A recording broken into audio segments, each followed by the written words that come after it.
Assalomu alaykum aziz tinglovchilar. Haligi bitta yarimta odamlar vasiyat yozib qo'yishadi, vasiyatnoma yozishadi. Haligi vasiyat bu amakimiz ham vaqtida vasiyatnoma yozgan ekan. Shunaqami? Men xotin aytishdi. Kechasi uxlamay yurib xotin jig'ilsam bola chaqamni chaqirasan deb muncha yaxshi bo'laman deb o'ylaganim yo'q edim. Mana endi ovqatim azim bo'lyapti. Davrimdan birisi qabul to'xtadi. Mendiki 230 gacha ko'tarilib ketdi. Davrimdan. Mana hozir shu ayollarga aytdim. Davrimdan bo'yicha foyda qilaman. Massajlamasang bilmayman dedim. Massajlasang foyda qilishi aniq. Xudoga shukr, sizga rahmat. Alloh xayrli qilsin. Mana siz shoshmaydiz. Mana bu amakimiz birinchi kelgan paytlarida 1 soatlar uxlagan ekan. Kechalari 1 soat uxlagan ekan. Endi haligi qachon yiqilishini kutib yurgan men shunday bo'lgani. Qachon ketaman ekanman? Ovqat menga ketmas edi. Ovqat ketmas edi. Ketmas edi. Ovqat yegan ovqatim tig'ilib qolib ketmas edi. Xudoga shukr ovqatim azim bo'lyapti. Kuniga 3 vaqt nonni kamsiyam sho'rvani hamma solib, guruchgacha solib mazza qilib yeyapman. Aynan. Oldingi haligi 3 oy bo'ldimi kelganingizga? Bu 3-kursa? Birinchi 3-kurs uchun keldim. Hozir 3 oy davomida oldingi akam bilan hozirgi akam nima farqi bor? Jigitday farqi bor-da. Ko'zimda ham farqi bor. Aytdim ayollarga. Ko'zim ham ashka tavayda ochmaydi, mashinada surib keldim. Surib keldingizmi? Ko'zim ham yo'q, ashka taqqanim yo'q. Allohga shukr taqqanim yo'q. Ko'zim yaxshi bo'ldi. Ko'zim ancha. Hech bo'lmasa 20% ga yaxshi bo'ldi. Ko'zim o'tkir bo'ldi. Men 72 ta u o'tkir bo'lishi mumkin emas, o'tkir bo'ldi. Voy. Haligi o'tgan gal aytdim 74 dagi xolamni ko'rsatdim. Mana ko'rdim. 73 dagi jigit akam mana. Hozir uyquni aytmaysizda. Uxlayolmayapmiz. Bugun 5 yil nechaga 10 ta kamal tozimana qo'yib, shu zimanak bilan o'yandim. 73 yoshli yigit akam. Xudoga shukr. Xudoga shukr. Ancha dayoqman. Sizga aytishim, bunaqa masajga yetib chiqayin desam, oyog'im bo'lmas edi. Oyog'im mana jigitday chabayapmiz. Bu qani o'zgarsa bo'lamaykan yo'qmi? Bo'ladi ekan. O'zgarsa bo'laman, opalarga ham aytdim. Men 3-da kiymas edim o'zgarmaganida. Mana hozir o'tiribdi. Ichkarida doktor borligi aniqmagan yo'qmi? Aniq ekan. Nechta ukol qildik shu paytda? Bitta ukol qilgan to'g'ri, shu tabiiy nimalar bilan davoladingiz. Siz bizgacha ukol olib kelganmidingiz o'zi? Ukol, sizga aytdim, ukol talab oldim. Men shunga hali bitta yerda nechta ukol olgansiz shuni? Men 3 marta oldim, bir qalta ukol oldim. Ukol tortmay ham qoldi sizga. Keyin bir ekim, Xudoga shukr, meni ochdingiz, ovqat yedim, yaxshi bo'ldim.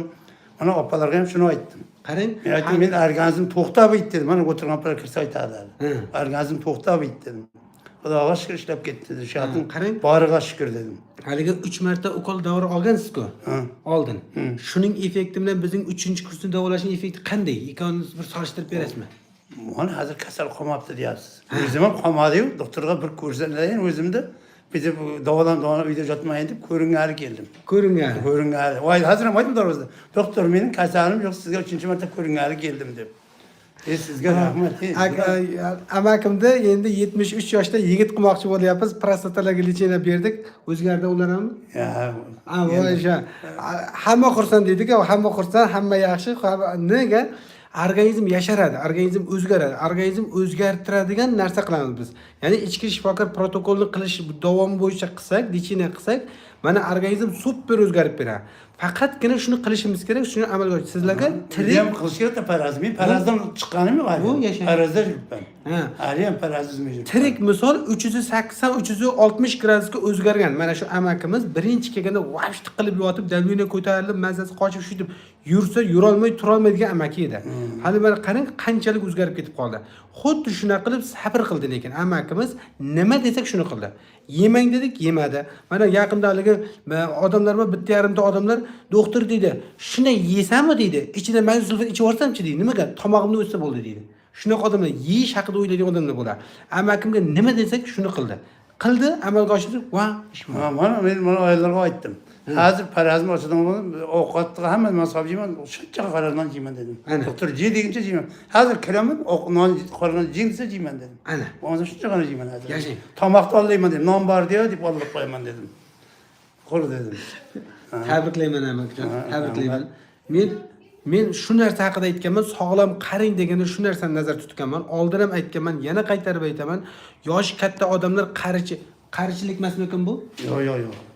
Haligi men o'zim qarichilik deb Yani non o'tmay qolganda, o't ishlamay qolganda qayerchilik deb edim. Ochilgandan beri qayerchilik emas ekan. Ha, kechasi uxlolmaganda qarichilik desa noto'g'ri ekan. Ha, uni to'g'ri ekan. Men ko'zim o'tmay qolibdi, sizga aytdim. Sarachka bilan keldim. Mana ashka taqmay kelyapman. Qarichilik deb o'ylagansiz. Yo'q, hali qarichilik dedim. Ha, davleniyani ko'tarish ham qarichilik edi u. Men hozir ham shu o'zim foyda qildim. Men uchinchisida ham shu davolisa olaman dedim. Zaten ochilibdan majbur deyapsiz. Xudoga shukr, sizning boringizga shukr. Alloh xayrli qilsin amakajon. Sizlarga eng oxiriga yana bitta yaxshi tavsiyam, bitta narsa: harakat qiling, harakat qiling, harakat qiling. Harakat qilsangiz o'zgarasiz. Amakim mana shu 73 yosh bo'lsa ham harakat qilib kelgan. 100 kilometrdan keldingizmi? 100 kilometrdan kelgan. Nega? Sog'lig'i o'ziga qiziq bo'lgani uchun kelgan. Har bitta narsani tushunishimiz kerak. Har bitta odamning sog'ligi o'ziga bog'liq, o'zi harakat qilish kerak. Men faqat yo'l ko'rsatib aytib beraman. Buni bunday qiling, buni bunday qiling, buni qilmang deb. Nega? Qanaqa qilib ichkaridagi doktor ishlash kerakligini biz tushunamiz va sizga shuni ishlash yo'lini ko'rsatamiz. Yemang dedimi, sizga zarar bo'lgani uchun yemang deymiz. Yeng dedikmi, sizga foyda bo'lgani uchun aytamiz. Qiling dedikmi, sizga foyda bo'lgani uchun qiling deymiz. Qilmang dedikmi, sizga foyda bo'lmagani uchun qilmang deb aytamiz. Shuning uchun tavsiyalarimiz faqat to'g'ri davolanishga, to'g'ri yashashga, to'g'ri organizmni rivojlantirishga, o'stirishga, yoshartirishga qaratamiz. Shuning uchun mana 73 yoshda ham amakim mana shunday o'zgaribdi. Juda xursandman. Hammaga xohlaymanki, hamma sog'lom bo'lsin. Sog'lom qaring, sog'lom yuring, sog'lom bo'ling. Ana shunda hayotdan boshqacha ko'rinadi. Men sizga hozir kasalligim bo'yicha kelganim yo'q. Mana foiz doktordan so'rab turdim. Doktor bormi? Bir doktorda ko'rib kelaman, tamom. Meni ko'rgan keyin. Ha, men aytdim kasalim yaxshi deb foiz doktor. Men kelganimni aytdim. Sizda hozir aytdi 11dami aytdi. Keldi bo dedi, haydab qo'yib yubordim. Aytdim bir ko'rib kelayin, ko'rsam ham yana bir hafta dikkillab juraman dedim. Yashang. Xursandmiz, salomat bo'lasiz. Alloh taolo xayrli qilsin.